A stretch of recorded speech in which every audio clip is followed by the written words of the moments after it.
The phone rang at 9:47 on a Tuesday night, and 3 words into that call, my hands were already shaking. "Is your husband home right now?" That was my Uncle Reginald's voice, but it didn't sound like him. Flat, careful. Like a man stepping onto ice he wasn't sure would hold. "Yes," I said, glancing toward the ceiling, toward the sound of the television upstairs. "He's up watching the game. Why?" Silence stretched on the line longer than it should have. Brenda. My name landed heavy in his mouth. That can't be true. My name is Brenda Whitfield. I'm 46 years old, a registered nurse for over 20 years. And until that Tuesday night, I believed I understood the shape of my own marriage, even the parts of it that had gone quiet and cold these last 2 years. "What are you talking about, Reggie?" "I'm standing on the dock right now," he said. "I own this cruise line, Brenda. I check every manifest myself. Charles boarded my ship 4 hours ago. Your sister was on his arm." The television upstairs kept playing. I could hear the faint murmur of a commentator calling a play.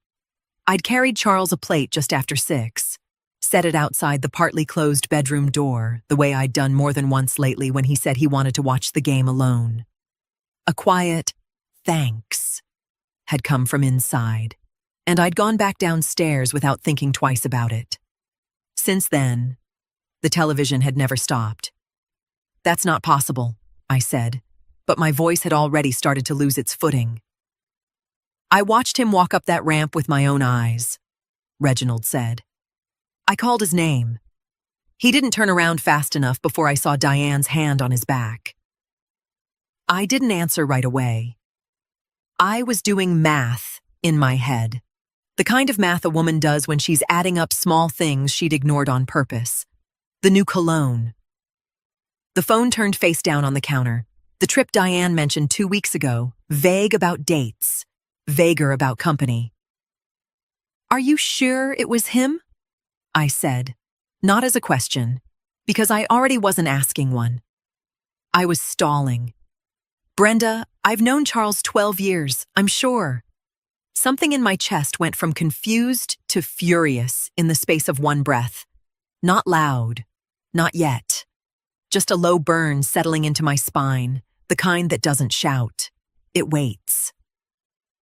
Before I could find the next thing to say, before I could even decide whether to scream or go quiet, I heard footsteps on the stairs behind me. Slow, deliberate, not the rhythm Charles walks with. I turned toward the sound with the phone still pressed to my ear, Reginald's voice now small and far away. "If you're watching this right now, I want you to drop in the comments what time it is for you, because where this story goes next, you're going to want to remember exactly where you were sitting when you heard it." The footsteps stopped at the bottom of the stairs. Not Charles's gait, not Charles's weight on the wood. Only then did it hit me. I had never actually seen him upstairs. I'd heard a voice through a mostly closed door. I'd left a plate outside. I'd listened to a television that had kept playing for hours. Every piece of it suddenly felt less like proof and more like something carefully arranged for me to believe. I lowered the phone slowly from my ear, my heart hammering against my ribs like it already knew something my mind hadn't caught up to yet. The front door, the one I was standing 3 feet from, the one I'd locked myself not 20 minutes earlier, creaked open behind me. The door swung wide before I could step back. And a man I'd never let into my home filled the frame, a gun raised level with my chest. I didn't scream. My body just stopped, every muscle locking at once, the phone still loose in my hand with Reginald's voice tinny and far away, calling my name into the air between us. "Don't move," the man said. His hand wasn't shaking, but his eyes were, flicking once toward the stairs, once back to me, like he was checking he had the right house, the right woman. I memorized his face without meaning to, the way fear sharpens everything it touches. Mid-30s. a scar through his left eyebrow. A gray hoodie zipped to the throat despite the warm night. And then something in my chest shifted, sliding past the terror for one strange second, because I had seen that scar before. Not here, not tonight. "You're Tyrell," I said, my voice barely above a whisper. "Tyrell Boyd." His jaw tightened. The gun didn't move, but something behind his eyes did. "You don't know me?" he said, too fast. "Grady Memorial," I said. 11 months ago. "Your son, Marcus, isn't it? He needed surgery on his brain and the insurance company kept stalling. You sat in that hallway for 6 hours because you couldn't afford both the vending machine and the surgery." His arm wavered, just slightly, the barrel dipping an inch. "I covered what the hospital wouldn't," I said. "I asked the foundation office to keep my name out of it. But I was there that morning. I spoke to you before Marcus went into surgery." His eyes searched my face, and then I watched recognition arrive slowly. "The nurse," he whispered. "You were the nurse who kept checking on him." I nodded once. That was me. For a moment, neither of us moved.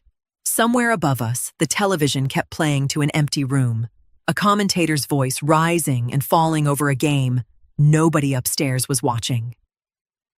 Tyrell lowered the gun the rest of the way, his hand dropping to his side like it had grown too heavy to hold up. He looked, for the first time since the door opened, less like a man sent to do something and more like a man who hadn't expected to recognize the person on the other end of it.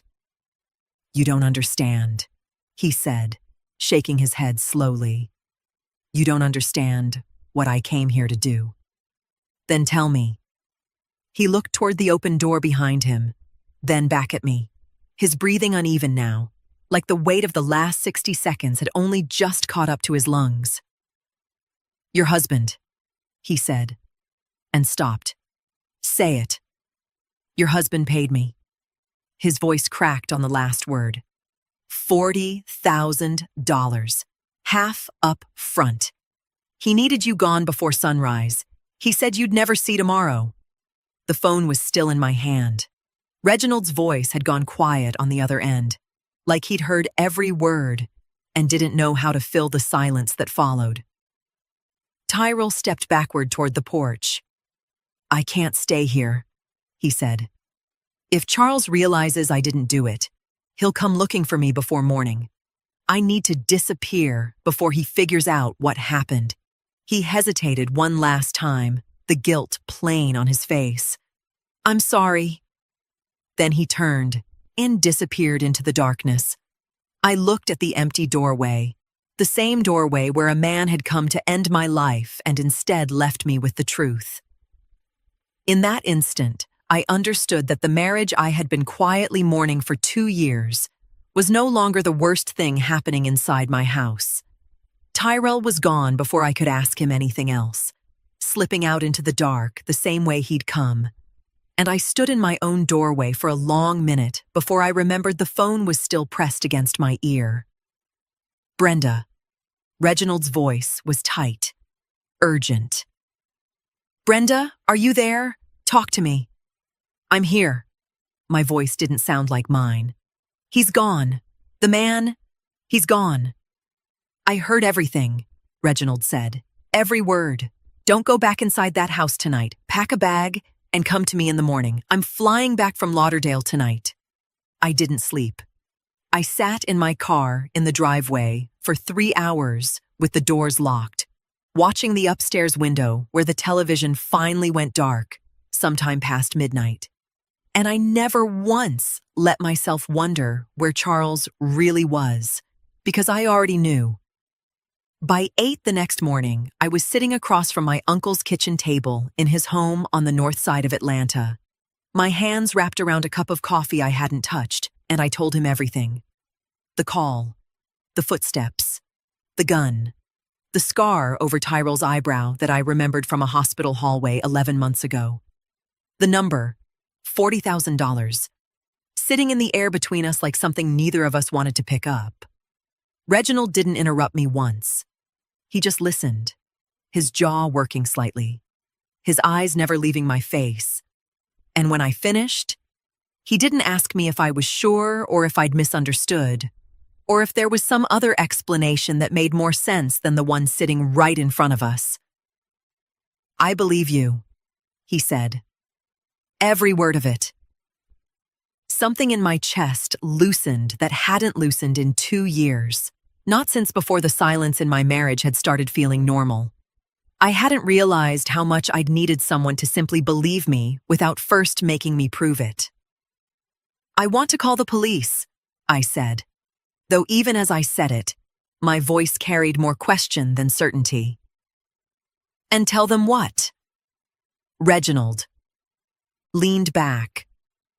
"That a man broke in, pointed a gun at you, then walked out and confessed who paid him, with no recording, no name on paper, nothing but your word against a husband everyone in this family has had dinner with?" He wasn't wrong, and the truth of that sat heavy in my stomach. "Charles thinks that man did what he was paid to do," Reginald said, "or he thinks you're too frightened to do anything about it. Either way, right now, he doesn't know what you know. That's the only advantage you have. Don't throw it away by moving too fast." I sat with that, turning the coffee cup slowly between my hands, feeling something shift inside me. Not fear, easing exactly, but reshaping itself into something with edges. Something I could hold on to. "So, what do I do?" Reginald was quiet for a moment, studying me the way he used to when I was a girl, and he was deciding how much of the truth I could carry. "There's something I need to show you," he said finally. "About your mother's trust. Something Patricia never told you, and something I'm not sure Charles even fully understands himself." He stood, walked to a drawer across the kitchen, and pulled out a folder thick enough that I felt my stomach tighten just looking at it. "Brenda," he said, sitting back down, sliding it toward me, but not yet opening it. "I don't think this was only ever about your marriage. Charles came home from his business trip 4 days later, and I welcomed him at the door with a plate of food and a kiss on the cheek, and not one piece of me let him see what I now knew. A week had passed since the night a stranger stood in my doorway with a gun, and in that week I had learned how to fold my face into something steady, something a husband wouldn't think twice about. I'd learned it the way I once learned to keep my hands calm while a patient's monitor screamed beside me, "Panic helps no one, least of all yourself." "You're quiet tonight," Charles said, settling into his chair at the table, not even looking up from his plate. "Just tired," I said. "Long week at the hospital." He nodded, satisfied with that, the way he was always satisfied with the smallest, easiest answer. That used to comfort me once. Now it told me something different. That he wasn't looking closely, because he believed he didn't need to. We ate in the kind of silence that had become ordinary between us long before any of this started, and I almost let myself sink into it, until he set his fork down and said, without any particular weight in his voice, "We should talk about the trust review coming up next month. The 14th, right?" My hand stilled around my glass. The 14th was correct. It was the exact date Reginald had shown me 2 days earlier, sitting at his kitchen table. The date buried inside paperwork I hadn't even known existed until that folder slid across the table toward me. I had told no one that date. Not Charles. Not anyone. "How do you know that date?" I asked, keeping my tone light, curious instead of alarmed, the way I might ask about traffic or weather. Charles shrugged, reaching for his glass. "I don't know. I thought you mentioned it." I hadn't. I was certain of that the way I was certain of my own name. "Reginald probably brought it up when he called the other night," I said, the lie sliding out smoother than I expected, my voice not catching once. "He's been helping me sort through some of Mama's old paperwork?" "Maybe that's it," Charles said, already losing interest, already reaching for the remote across the table. I smiled and finished my plate and asked him about the cruise, listened to him describe deck views and dinner menus with no mention of who he'd shared any of it with. And the whole time, my mind was somewhere else entirely, turning that one detail over and over like a stone, with a sharp edge hidden somewhere inside it. Reginald hadn't called that night. There had been no conversation between them about Mama's trust. No reason for that date to have ever crossed Charles's path unless someone besides Reginald had told him. Which meant Charles already knew something about that trust before any of us sat down with a folder. Which meant he hadn't simply heard a date in passing. He'd been told it by someone close enough to know it mattered.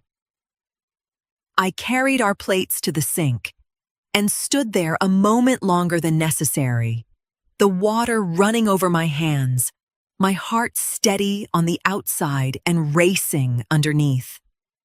My excuse had worked tonight, but excuses only work once before a man starts noticing the seams in them, and I understood, standing there with my back to him, that I had just bought myself time I didn't yet know how to spend.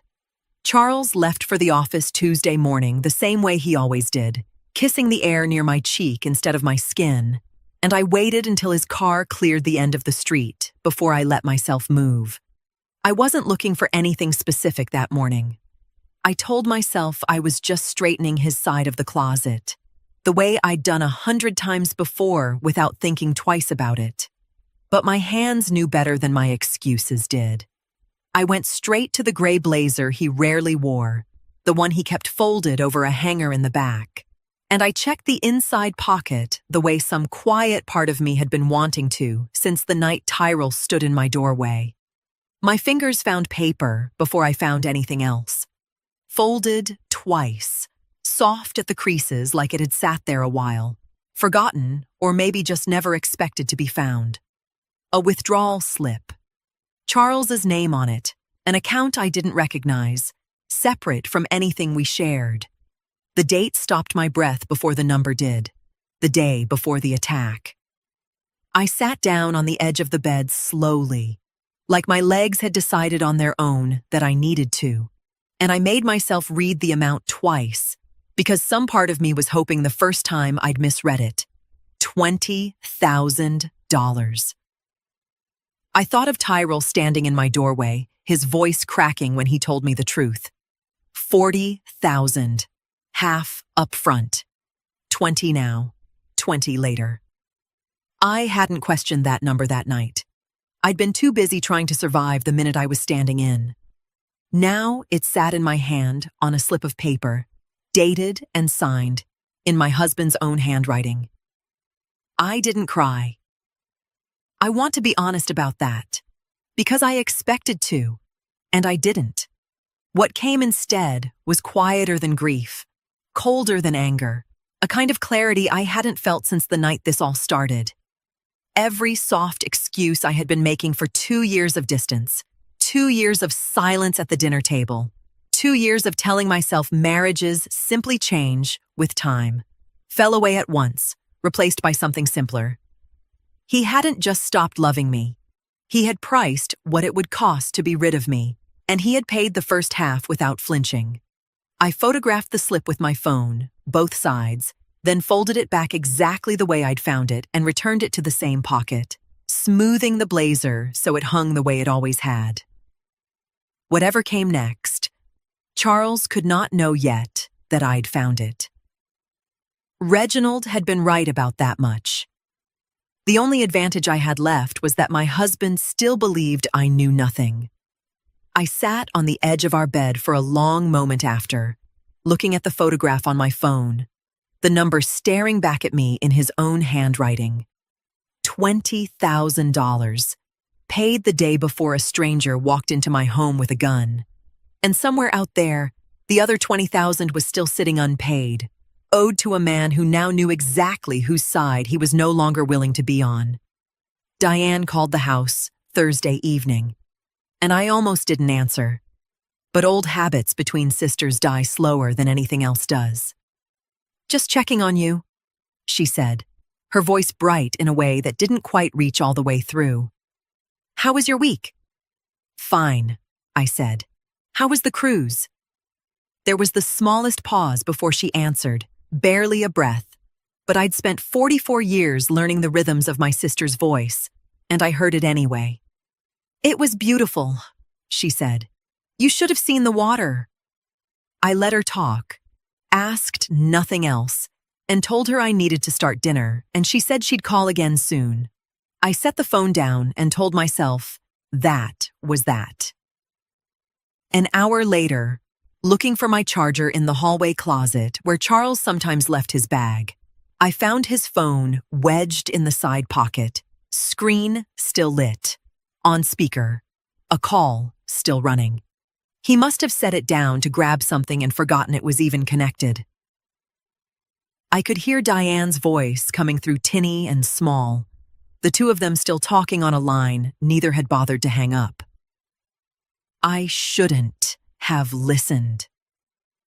I want to say that, honestly, because some part of me knew, even reaching for that phone, that whatever I heard next would not let me go back to who I'd been an hour before. He's not going to ask twice, Diane. Charles's voice, low, clipped, nothing like the easy tone he used with me at dinner. I'm not saying no, Diane said. I'm saying once this is finalized, my share needs to reflect what I've actually done here. I didn't agree to half of nothing. My hand tightened around the closet door. You'll get what we agreed, Charles said. What you agreed? Diane said. I'm the one who kept her distracted on that call. I'm the one who told her I'd be in Savannah instead of on that boat. You think Reginald wouldn't have caught us both if I hadn't covered for it? The hallway light suddenly felt too bright, too loud against my eyes, and the floor beneath me felt less solid than it had a moment ago. Once the trust clears, Charles said, none of this conversation matters anymore. It matters until it clears, Diane said. I want it in writing this time, not just your word. I don't remember setting the phone back down.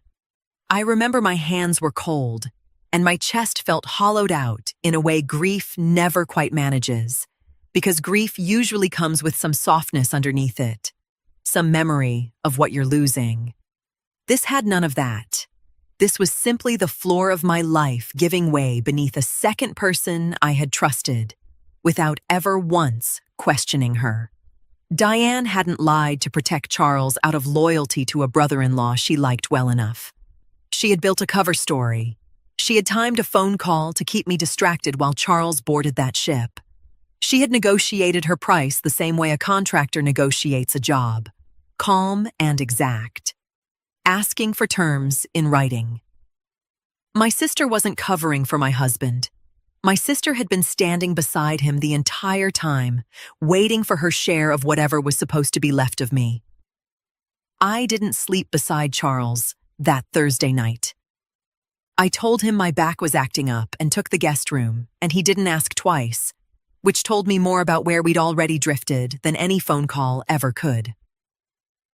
Sometime past midnight, I found the box I hadn't opened in years, tucked at the back of the guest closet. Photographs, mostly. The kind that gather dust because looking at them costs something. There we were at 26 and 29. Charles in a borrowed suit that didn't fit him right, laughing at something just out of frame. There we were at our first apartment, the one with the radiator that never worked, wrapped in the same blanket because we couldn't afford to fix it and didn't yet think we needed to. I let myself sit with that for a while. Not because I owed him grief, but because I owed myself the honesty of admitting it had once been real. Somewhere between that radiator and this house, between the man who used to save me the last piece of pie and the man who priced what it would cost to be rid of me, something had genuinely died. I wasn't ready, even now, to pretend it had always been hollow. But grief, I've learned in 20 years of nursing, has a shelf life if you let it. You can sit with it, You can honor it, but eventually you have to set it down and pick up whatever's still standing in front of you. And what was standing in front of me wasn't a marriage worth saving. It was a man who'd paid half of $20,000 to make sure I never woke up to find out the other half was missing too. I put the photographs back in the box, closed the lid, and did not cry, because I'd already done my crying somewhere between Tyrell's hesitation and Diane's voice asking for her terms in writing. What replaced it wasn't anger exactly, though anger was still there, banked low like a coal that hadn't gone out. What replaced it was something steadier, clearer. The understanding that whatever I did next could not come from the part of me that was still grieving a man who no longer existed. It had to come from the part of me that had spent 2 decades keeping my hands calm while everything around me fell apart. Because panic helps no one, least of all yourself. I drove to Reginald's the next morning before the sun had fully cleared the trees, and he opened the door already reading something in my face before I said a word. "You look different," he said. "I am different." I sat down across from him at the same table where he'd believed me without hesitation, where he'd slid that folder toward me and told me this was never only about my marriage. "I spent half the night grieving something that's already gone, Reggie. I'm done doing that now." He waited, the way he always did, letting me find my own way to the rest of it. "They've been planning around me like I'm a problem to be managed," I said. "Like I'm a line item they negotiate shares over. I'm done being someone they can plan around." Reginald didn't say anything else right away. He just got up, walked to that same drawer across his kitchen, and came back with the folder he'd promised me a week ago, the one I'd been too consumed with surviving each new discovery to ask about again. "I should have shown you this the first morning," he said, sliding it toward me. "I didn't want to give you too much at once. I think you can handle it now." He opened it to a page marked with a yellow tab, my mother's handwriting nowhere on it, just the cold, formal language of an estate attorney translating Patricia Forsyth's wishes into something legally binding. "Read the 3rd paragraph," he said. I did, twice, before the words fully settled. The trust my mother left behind didn't simply divide what she had between her 2 daughters. It set a condition.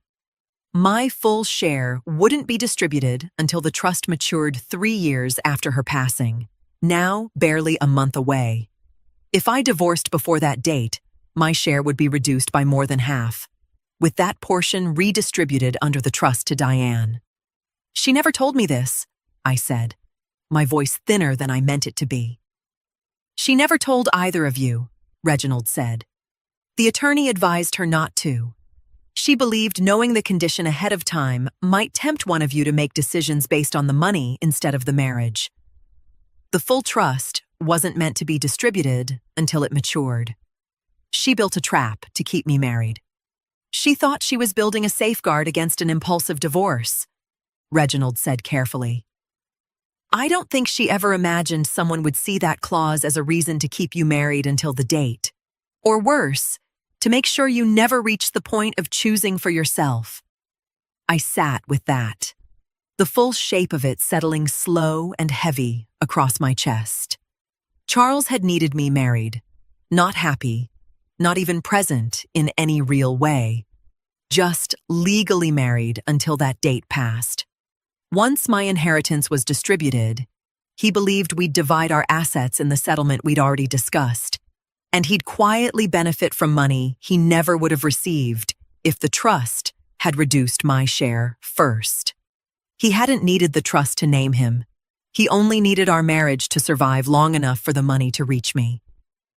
But Diane's position was different.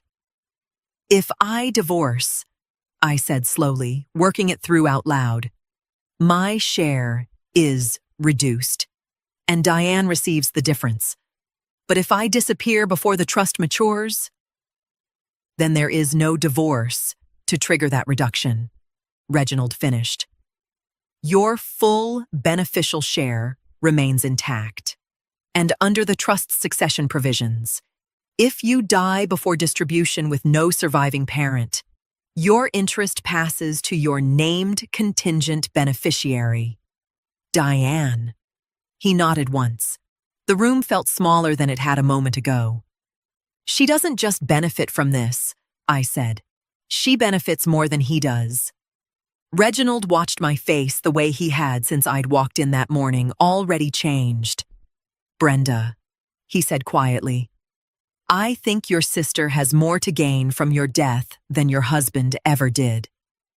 I got home from Reginald's a little after noon, my mind still circling everything I'd just learned, and Charles's car was already in the driveway. He was never home before 6. I stood in the doorway a moment longer than I needed to, rearranging my face before I stepped inside, the way I'd practiced all week without ever admitting to myself that's what I was doing. You're back early, I said, setting my purse down, keeping my voice light. Slow day, Charles said, not looking up from his phone. Where were you? Running errands. The lie came easier than I wanted it to. Pharmacy, then the grocery store. He nodded, set his phone face down on the counter, a habit I'd noticed 2 years ago, and stopped questioning somewhere around the time I stopped expecting honesty to be the default between us. Did Reginald call you about the cruise again? He asked. The question landed strange, almost careless in his tone, but I'd spent 20 years reading the difference between a question someone asks because they're curious and a question someone asks because they already suspect the answer. Why would he call about the cruise? I asked, turning toward the refrigerator so my face had somewhere else to be for a second. No reason. Charles shrugged. You two have just been talking a lot lately. I figured maybe he had more to say about it. There it was. Not an accusation. Just a thread, dropped casually to see if I'd flinch pulling it. He's been helping me sort through some of Mama's paperwork, I said. The same explanation I'd used before, hoping its familiarity would make it sound more true than it was. Trust stuff. Nothing about any cruise. Right, Charles said. The trust thing. He said it too smoothly, like a man repeating a phrase he'd already heard from someone else, testing how it sounded coming back at me. I closed the refrigerator door without taking anything out of it, and made myself busy at the counter, my back to him, giving my expression a moment it didn't have to perform for. You've been over at his place a lot, Charles said.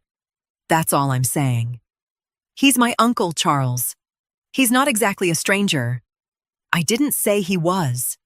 His voice stayed even, almost pleasant, which was somehow worse than if he'd raised it. Just making conversation. I turned back around, made myself meet his eyes, made my voice land somewhere between mild irritation and boredom, the tone of a woman who has nothing to hide and is faintly annoyed at being asked twice about nothing. Is there something you want to ask me, Charles? He held my gaze a beat longer than comfortable, then smiled, small and unreadable, and picked his phone back up. No, he said, just curious. He left the kitchen a moment later, and I stood there gripping the edge of the counter, my pulse loud in my own ears, replaying the exact shape of his questions, the careless tone wrapped around something far more deliberate underneath. He wasn't simply curious. He was watching how much I'd say, measuring my answers against something he already half believed. Whatever time I thought I had left to move carefully, I no longer had. Charles was starting to wonder what I knew, and a man who already paid once to silence me would not hesitate long once he was sure. I still had the number Tyrell had pressed into my hand the night he walked away from my front door. He'd scribbled it on the back of an old receipt before disappearing into the dark. If you ever need to reach me, he'd said, use this. Don't save it under my name. I'd tucked it inside my wallet without knowing if I'd ever be brave enough to use it. I called him from Reginald's house, not my own. On a phone Charles had never touched. He almost didn't answer. When he finally did, his voice was guarded, low, like a man checking who else might be listening before he spoke. "You shouldn't be calling me," he said. "I need your help," I said. "I think you need mine too." A long pause stretched between us before he agreed to meet me, not at his place or mine, but at a diner off Cascade Road, the kind of place where nobody looks twice at anybody. He was already sitting in the back booth when I arrived, hood down this time, looking younger and more tired than he had standing in my doorway with a gun. "He hasn't paid the rest," Tyrell said before I'd even sat down fully. 20,000 more, he said, once it was done. "It's been over a week. He won't answer my calls." "Maybe he's being careful," I said. "Maybe." Tyrell shook his head.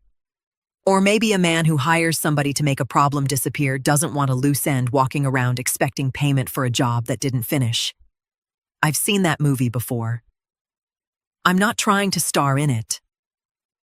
I understood, sitting across from him, that fear had done something gratitude alone never could have. It had turned a man who once pointed a gun at me into someone willing to sit across a table and help take the gun's owner down instead. "I need you to say what you told me that night," I said. "On record. Your voice, the amount, his name." Tyrell's jaw tightened. "You understand what you're asking me to do?" "I understand what he's already done to both of us," I said. He sat with that a long moment, his hands wrapped around a coffee cup he hadn't touched, and then he nodded, slow and final, like a man stepping off a ledge he'd been standing on far too long already. "I've already talked to my own lawyer," he said quietly. "He told me if I keep lying, I'm protecting the man who hired me, not myself." That settled the last hesitation in his voice. I recorded it on my phone, his voice steady once he started, naming the date, the amount, the half paid, and the half still owed, naming Charles without hesitation, now that hesitation had stopped serving him. It took less than 4 minutes. It felt like the longest 4 minutes of my life. When it was done, I sat back, my hands finally steady for the first time in days, the recording sitting in my phone like something solid I could finally hold on to. "You should know something," Tyrell said before I could thank him, before I could even fully process what I now had. The way he talks, careless, like nothing's wrong. He still thinks you're sitting at home too scared to do anything. He told Diane as much, the one time I overheard him on a call before he stopped trusting me with anything at all. "He thinks I'm still afraid," I said. "He thinks you don't have it in you," Tyrell said. "I'd let him keep thinking that, for as long as you can stand it. A man like that gets careless when he believes he's already won." My attorney's office sat on the 9th floor of a building downtown, and I told Charles I had a follow-up with my doctor, another small lie added to a pile that no longer cost me anything to tell. She'd handled my mother's estate paperwork years ago, the kind of woman who listened twice as much as she spoke, and she listened that way now as I laid out everything across her desk. The trust language Reginald had shown me, the withdrawal slip photographed on my phone, the recording of Tyrell's voice naming an amount, a date, a name. She didn't interrupt once. When I finished, she sat back slowly, exhaled, and looked at me with an expression I couldn't quite place. Not pity, something closer to respect. "Brenda," she said, "do you understand what you're holding here?" "I think so. You have a documented financial motive, a recorded confession naming your husband, and a trust clause that explains exactly why both your husband and your sister stood to benefit from your death rather than your divorce." She tapped the folder once. "This isn't suspicion anymore. This is a case." Something in my chest sat steadier hearing her say it out loud, The way a diagnosis can feel almost like relief once you've spent long enough not knowing what was wrong. I want to protect what's mine first, I said, before anything else moves. She nodded, already reaching for a legal pad. Then let's start there. We spent the next hour restructuring what little control I still had, moving what funds I could into accounts Charles had no access to, drafting language that would freeze the trust distribution the moment any formal challenge was filed, making certain that whatever happened next, I wouldn't be left standing in the wreckage of a plan I'd had no hand in writing. The trust can be challenged on the marital status condition alone, she said, given what you now know about who manipulated its outcome. But combined with everything else you've brought me, this isn't just a civil matter anymore. I know. There's enough here, she said carefully, to bring in law enforcement today, if that's what you want. I sat with that for a long moment, my hands folded in my lap, steadier than they'd been in 2 weeks. Not yet, I said. She studied me, waiting. My sister told Charles she wanted her share in writing, I said, not just his word. If she's that careful, there's a document somewhere, or there will be one soon, and I want it before anyone moves. I don't want this to end with half the truth coming out, and the rest of it disappearing because we acted one step too early. That's a risk, she said. Every day you wait is a day they could discover what you know. I'm aware. Then what do you need from me right now? Help me build the meeting, I said. Something that looks routine enough that they walk into it without suspecting a thing. When I'm ready, I want everyone in the same room when it comes out, not pieces, scattered across separate conversations they can deny afterward. She held my gaze a moment, then nodded slowly. Already writing. One piece, she said. Then we move. Reginald called me 2 days later, his voice carrying a weight I'd learned to recognize by now, the same tone he'd used the night he told me Charles had boarded his ship.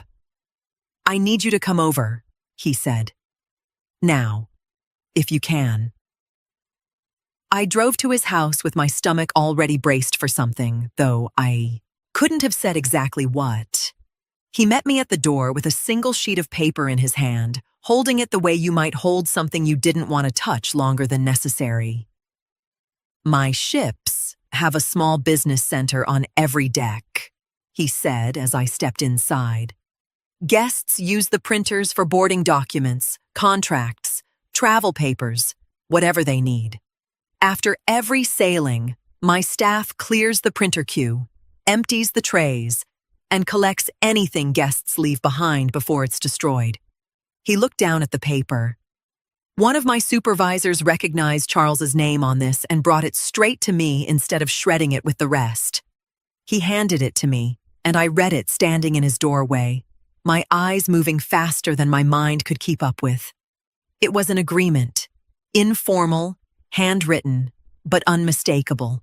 A private arrangement between Charles and Diane, dated 3 weeks before the night a stranger stood in my home with a gun. Someone had typed a clean version, then both of them had signed it before printing 2 copies. One copy had gone with them. The second had been forgotten in the printer tray. It laid out, plainly, what Diane would receive once the matter with Brenda was resolved. A number that matched exactly what she'd argued for on that phone call I was never meant to overhear. At the bottom, both their signatures, side by side, like 2 people closing on a piece of property instead of plotting a sister's death. I read it 3 times before the shock fully landed, and even then, it landed differently than I expected. Not as a fresh wound.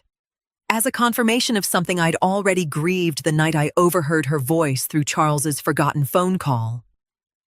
She didn't get pulled into this, I said quietly. She wrote terms. She signed them. She did, Reginald said. I sat down at his kitchen table, the same table where he'd believed me without hesitation, where he'd shown me Patricia's trust, where he'd told me my sister stood to gain more than my husband ever did. I thought of every birthday, every holiday, Every quiet conversation I'd had with Diane over the last 2 years, while she carried this folded inside her the entire time. "I'm done being surprised by her," I said finally. I think I used up everything I had left to feel about Diane the night I heard her voice on that phone. Reginald sat across from me, watching me carefully. "I've already had my security office preserve the printer logs and camera footage from the business center," he said. "If law enforcement asks where this came from, there'll be a record." That settled the last question I hadn't even known I was asking. "What do you want to do with this?" he said. I looked at the signatures again, at how casually two names could sit side by side on a piece of paper deciding the value of my life. "I don't want to confront them separately," I said. "If I go to Diane alone, she calls Charles the moment I leave. If I go to Charles alone, he'll find a way to make this look like confusion, grief, anything but what it is. I want them both in the same room, with no warning, when everything comes out at once." "The trust review," Reginald said slowly. "The trust review," I said. "They'll walk in thinking it's paperwork. I want them to find out together, in the same breath, that I already know everything they did separately and everything they did as one." I told Charles the meeting was routine, a formality the attorney needed before we moved forward with the separation I'd finally said out loud the week before, watching his face carefully when I said it, and finding nothing there but quiet relief. "It's just paperwork," I said the morning of, fastening an earring in front of the mirror while he knotted his tie behind me. "She wants everyone present, so there's no confusion later about who agreed to what." "Makes sense," Charles said. And I watched him in the mirror's reflection, the ease in his shoulders, a man walking toward a room he believed held nothing but signatures and silence. I called Diane myself, my voice light, almost warm, telling her the same thing. Routine, formality, everyone present to keep things clean. She agreed without hesitation. No pause this time, no false note in her voice that I could catch, and I understood that she'd grown comfortable believing she'd never have to be careful again. We drove separately. I arrived first, sat across from my attorney in the small conference room, on the 9th floor, and she studied my face the way she had the day I first laid everything across her desk. "You're sure?" she said quietly. "You want it done exactly this way?" "I'm sure." Charles arrived next, loosening his tie as he sat, glancing once at his phone before setting it face down on the table. The same small habit I'd stopped questioning years ago and now understood completely. Diane came in last, a few minutes behind, apologizing for traffic, settling into the chair beside him with an ease that made my stomach tighten even though I'd known, walking in, exactly what I would feel seeing them sit that close together. "Thank you both for coming," my attorney said, opening a folder in front of her, her tone perfectly even, perfectly unremarkable, the voice of a woman about to walk through routine paperwork. "I know everyone's time is valuable, so I'll try to keep this efficient." Charles nodded, already half reaching for his phone again. Diane crossed her legs, glancing toward me once with an expression so casually warm it almost made me doubt, for half a second, everything I now knew to be true. I sat very still, my hands folded in my lap exactly the way I'd practiced the night before, my breathing even, my face arranged into the same calm I'd worn through every dinner, every phone call, every quiet lie of the last 2 weeks.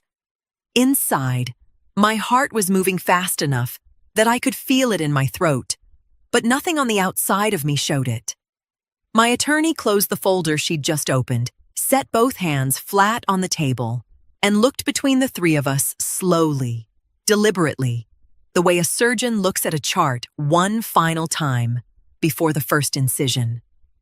"Before we go further," she said, "there's something everyone in this room needs to hear." Charles looked up from his phone for the first time since sitting down. Diane uncrossed her legs slowly, her smile still in place, but no longer reaching her eyes. "What is this?"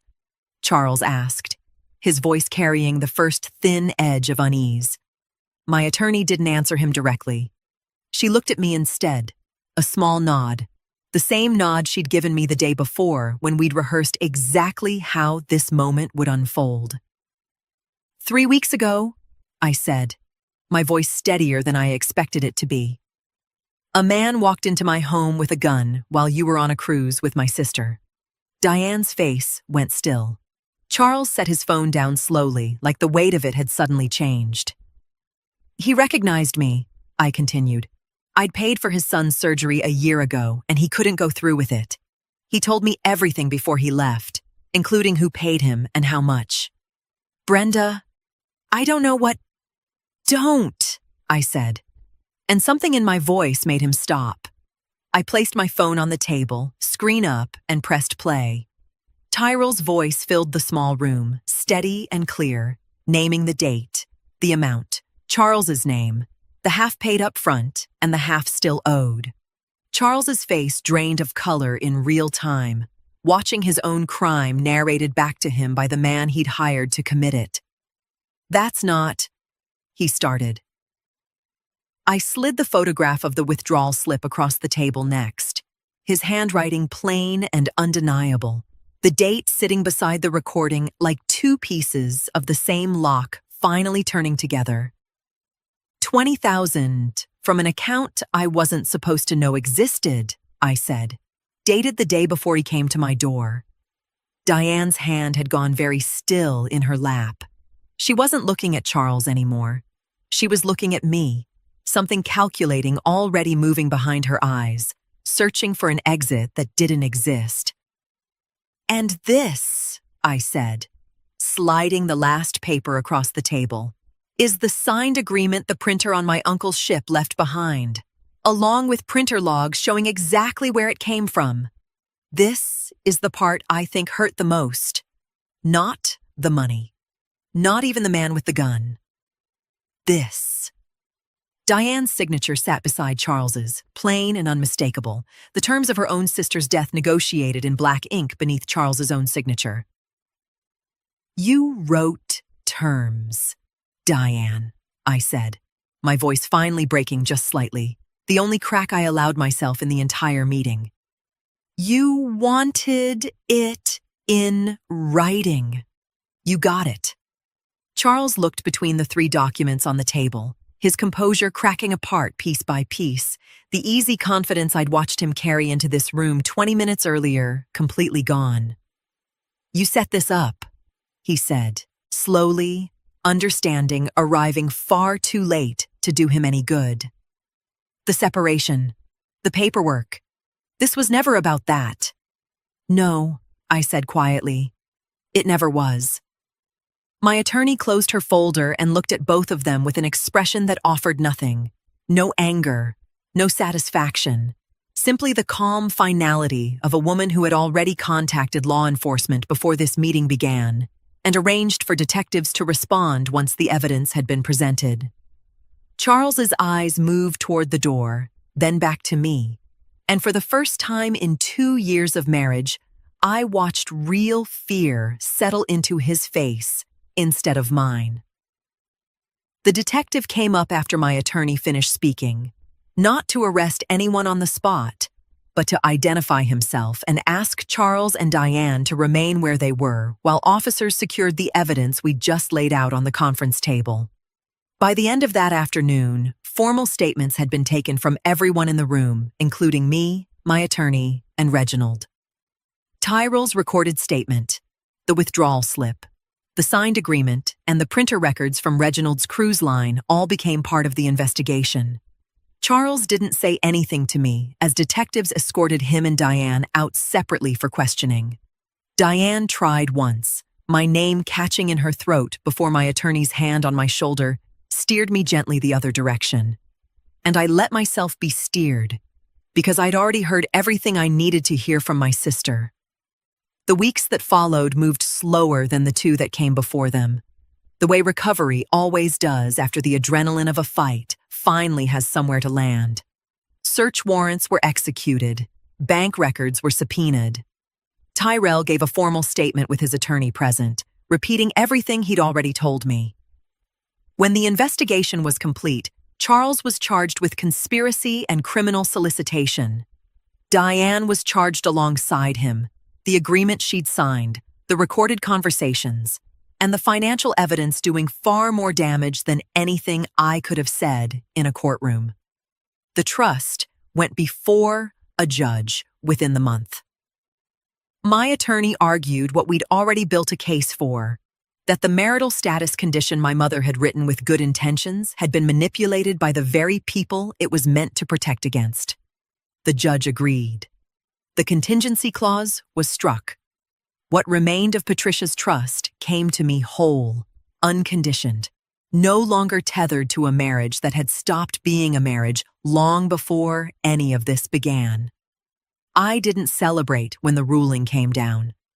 I sat in Reginald's car afterward in the parking lot of the courthouse and let myself feel something quieter than victory, something closer to the relief of finally setting down a weight I hadn't realized I'd been carrying with both arms for 2 years. "You did that," Reginald said, glancing over at me. "Every piece of it.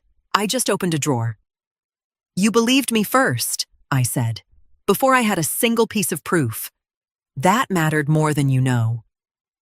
I sold the house 2 months later, the one where a stranger once stood in my doorway with a gun, and moved into something smaller, quieter, closer to the hospital where I still went in twice a week, not because I needed the money anymore, but because the work had never been about the money in the first place.